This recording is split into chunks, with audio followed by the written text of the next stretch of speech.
Hello and welcome to day 7 of the hashtag Jelly Postcard Play, hosted by Carrie Griffiths, and this is in my playlist of the same name. You can check out Carrie's launch video that explains this challenge. I do have it in my playlist as well. And basically we're doing one postcard a day, 4x6 postcard, and it has to have the number of the day that we're doing it for, and this is in July.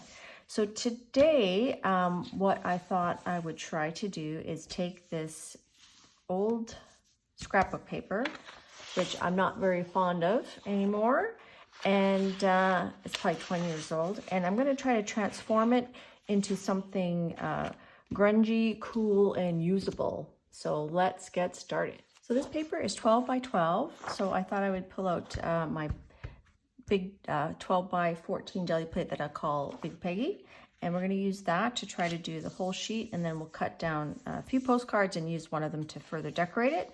I thought a good way to tone down this print would be to pick it up using quinacridone, nickel azo gold, some gold, and probably a bit of Naples yellow after I have done some stamping on it using some foam stamps.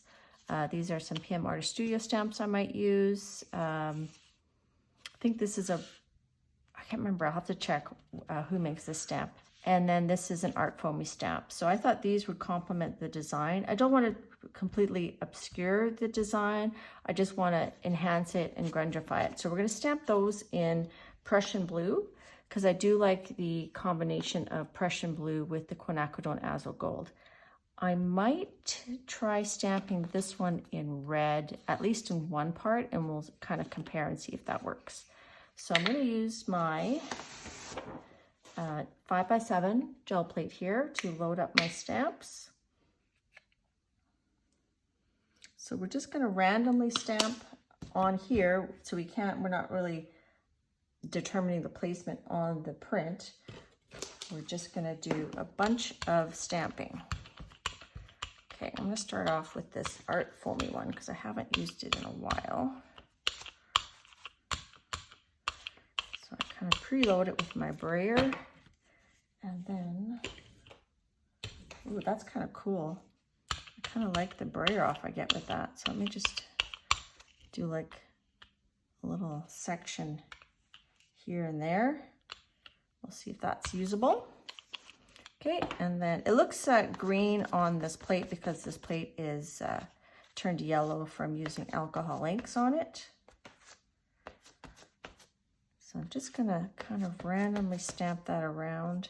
And this is kind of neat. It does change shape as you squish it. So this is kind of like doing what you might consider a masterboard, where you're just kind of putting random things down and then you're going to cut it up after. Okay, I'm gonna wipe that, and then we're going to do another type stamp.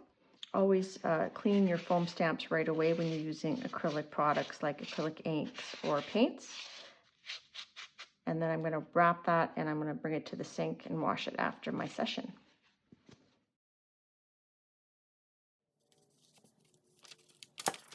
Bonus print. Maybe we'll use that in one of the final postcards. Maybe we won't.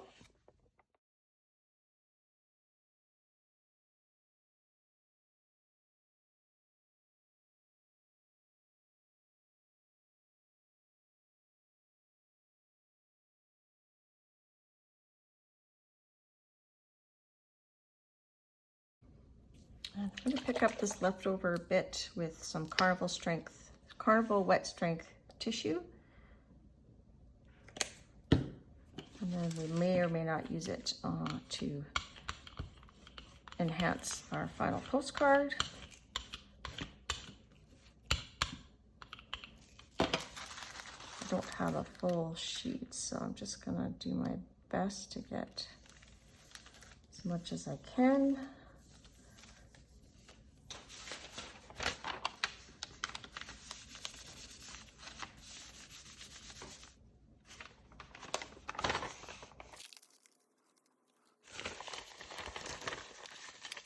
That piece. Now let's do a few spots of cadmium red.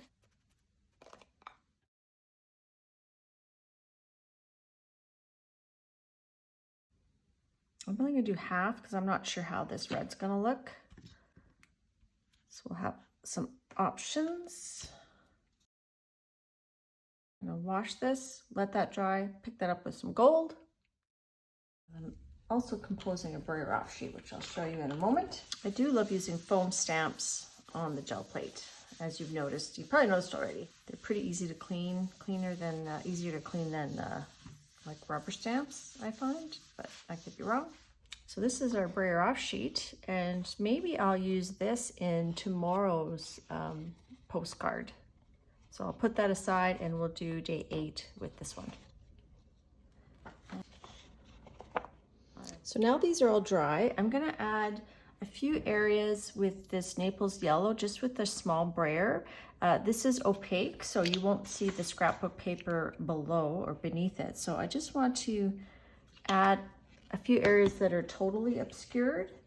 And I'm gonna get my smaller brayer, this little one here. And I don't want it too thick, so I'm gonna brayer off a little bit on the side until there's almost no paint left. And then we're gonna add a few little stripies. There we go. Just very thin.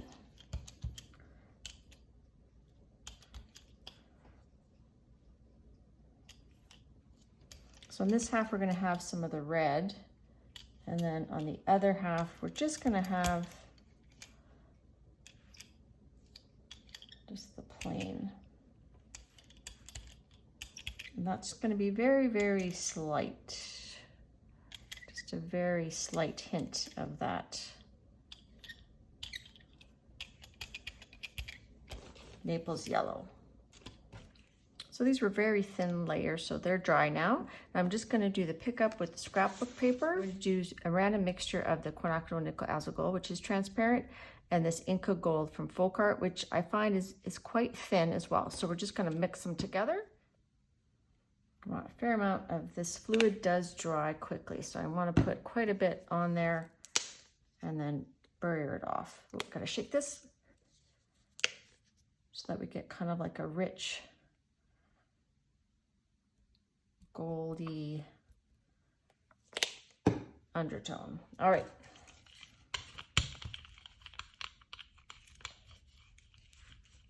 So we're doing some swirly. If there's some areas that are just more gold, I'm okay with that. And then I just want to make sure I get to the edges. And I don't want it too thick, but I don't want to wait. This area here is a little thick. I don't want to wait too long because then it won't cover the scrapbook paper. All right, that looks pretty good. Let's slap this down.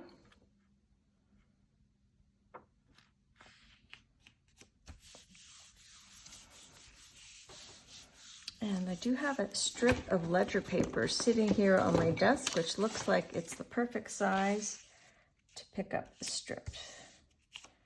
There we go. That way I don't get my hands dirty.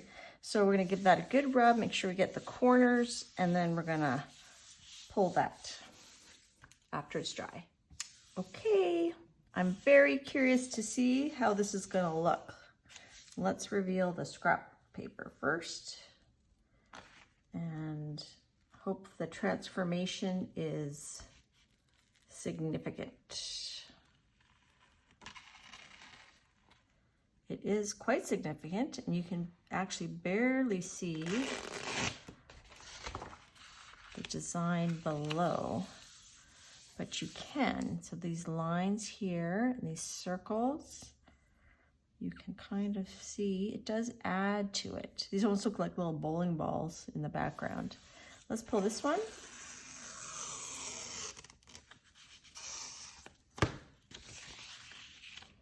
And that's cool too. How you can see the ledger paper through there. All right, I'm going to cut this into postcard size. I'm not gonna worry, because it's 12 by 12. Even though my plate is theoretically 12 by 14, it can shrink a little bit over time. So I think that's why I don't quite have some of the edges here. But what we'll do is, I'm not gonna worry about the edges being the other color. I'll just if I use that part, I'll just make sure I have a painty border that covers it. So I'm going to go cut this into random, you know, in six, and then 3 cards of 4. I don't know if I'm going to go 6 this way, like cut in half and then go this way, or cut in half here and then go that way. So let's go cut that. I'll be right back. So let's look at each card individually. And you need to also kind of turn it around. Maybe we would do a portrait, landscape. So I'm just looking at them to see which card is calling to me. I do like how this has the lighter color over top there. That's a potential. I do like how the reds on the sides, we could put a focal point here in like a landscape portrait mode with the leaf at the bottom. So that's a potential for me. I do like that one a lot. That one just really calls to me. That's number 1 for me so far. And this one's okay. It's pretty good. That's what it's calling to me. This one, not bad, but I think the winner for me, just going on first impressions, is this one. So this little border here, I can either decide to paint it out later, or I could cut down the card and mount it on another, like a postcard. Either way, I have to mount it because this scrapbook paper is very thin. So I could mount it directly like that. Or I could cut it down and mount it on maybe some black. I think that might be quite striking. You can trim a bit off the top and a bit off this side. So I don't really have a measurement as to how much I trimmed off. I trimmed off a smidge. So I'm going to go ahead and I'm going to glue it right onto there just to make it easier to work with. And before I did that, I did edge it, the white part, with this black, just to get rid of that white edge you get when you cut paper. And now I want to stamp on it. I'm deciding between this foam stamp from Art Foamies. What's nice about this one is you can do either side because it's just a silhouette. So depending which way you want it to lean.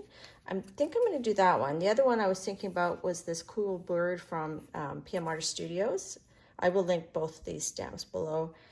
I was going to put it there, but then I thought that the leaf will kind of disappear in this part. So I'm going to go with this one.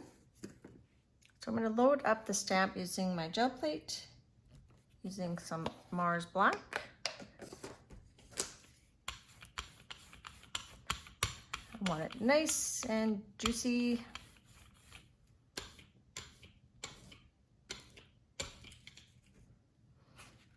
And we're going to just kind of do that. The other thing with this shape, it's easy to re-stamp if you don't have enough on there. Okay, I'm going to stand up.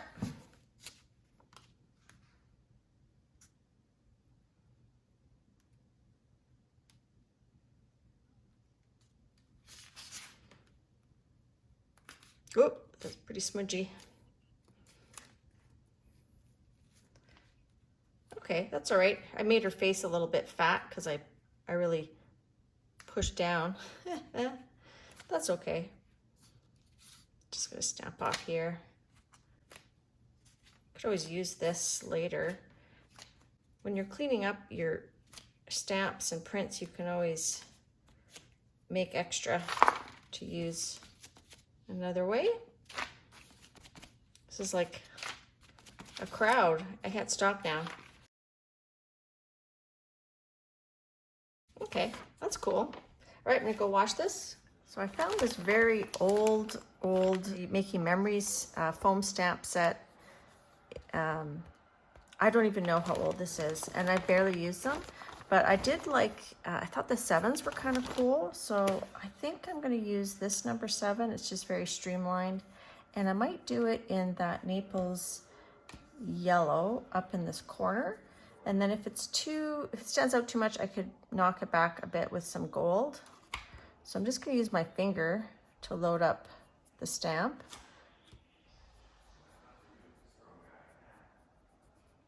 And I'm just going to put it right about there. Give it a wee press. I wish that top part was a bit more. Just going to do it one more time, although I don't know if I can line it up now.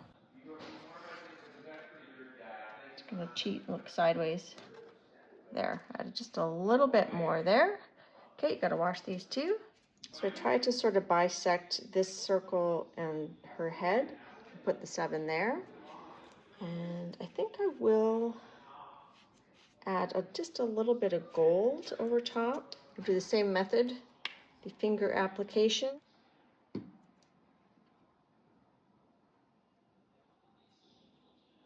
Just a little thin layer. And then I'll do the same. Oh no, I got a blob. Oh, it's so crusty, it's okay.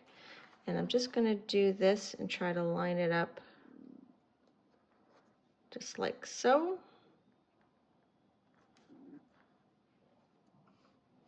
So it's got just a little bit of gold. Just gonna add just a hint of this nickel azo gold just with a paintbrush.